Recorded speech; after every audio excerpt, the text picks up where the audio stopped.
Which propaganda effort was so successful that teeth are supposed to be perfectly white? Many Korean people believe that fans can cause death. Even my mother, who moved to America in her mid-teens, still prohibits me from leaving a fan on overnight for fear of death. There is a conspiracy theory that the South Korean government spread this myth as propaganda to prevent energy overusage, but its origins are unknown. It's strange that many Koreans believe this myth considering it is one of the most technological advanced countries. Carrots make your vision better. That Napoleon Bonaparte was short. He was 5 feet and 7 inches tall, which might be a little bit on the shorter side by modern standards, but it was around the average height for people back then. The idea that he was short actually came from a British propaganda campaign to mock him. That big curvy line of toothpaste with a Dairy Queen curl we've seen in every toothpaste ad. You don't need more than a pea-sized smear of paste on your brush. Columbus was the only person who believed the world was round.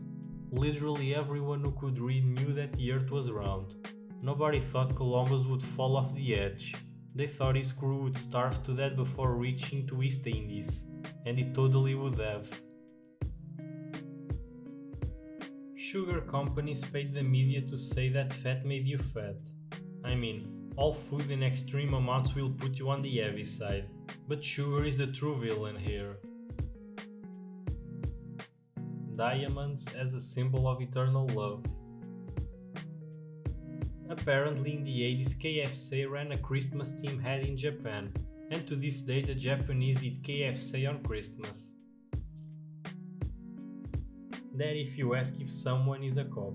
If they are a cop, they legally are required to say yes they are. Of course they aren't required to. That defeats the entire purpose of working undercover.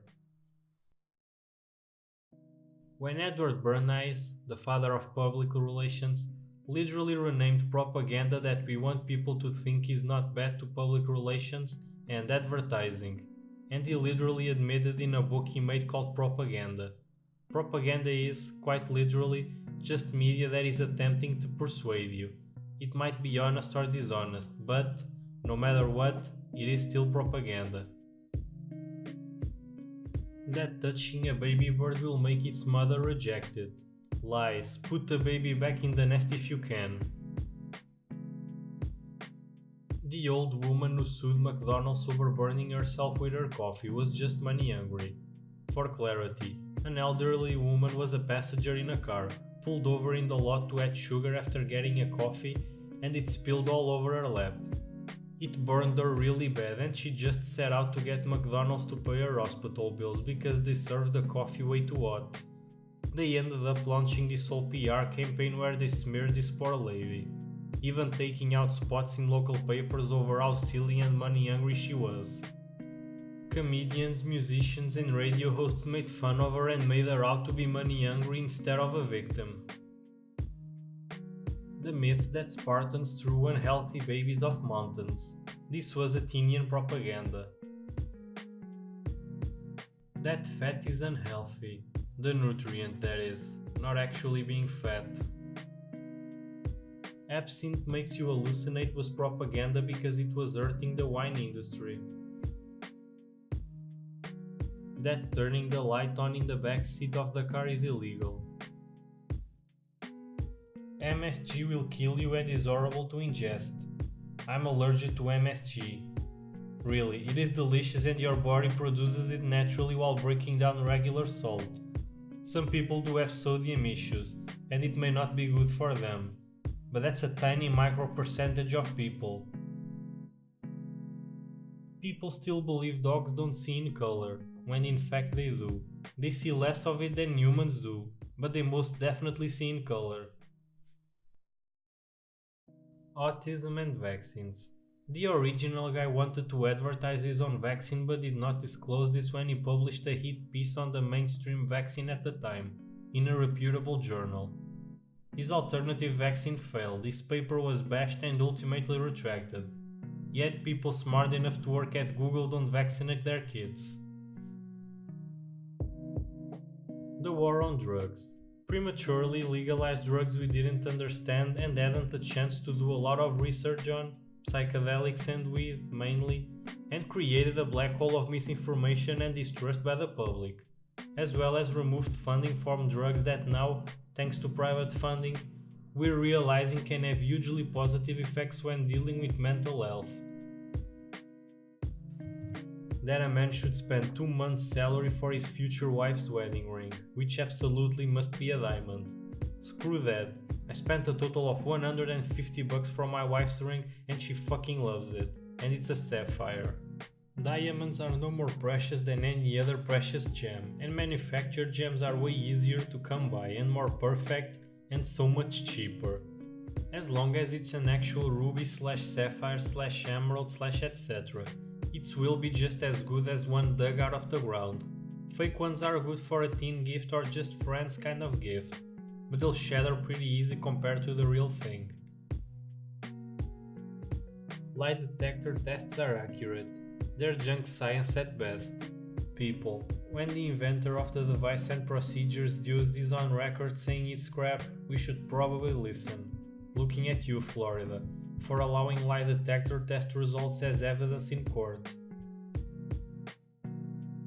I am from Germany and some of my grandparents still believe the stuff they were told about Jews by the Nazis. Like when a Jewish person dies on a Christian holiday, they get hung behind the door and everyone who comes in has to spit on him. It's some vile stuff. I can't believe how they were spoon-fed with this in their early years. Edit. Another one I remember is that they were told that at a Jewish funeral, the dead person gets a stone put in their pocket, so if they cross Jesus in their afterlife they can throw it at him.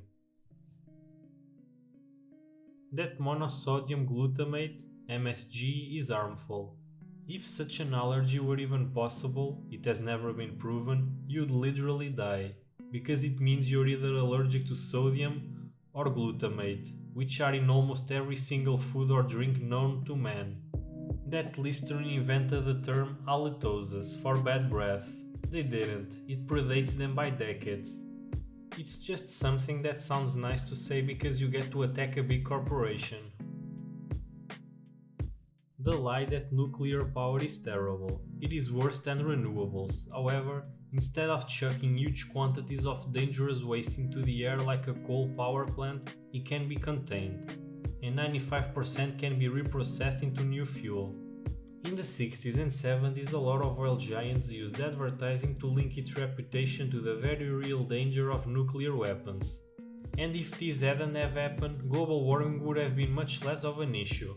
Very few people realize that coal power actually causes more deaths per megawatt than nuclear power, due to nitrous oxide emissions, even when Chernobyl is included in the statistics.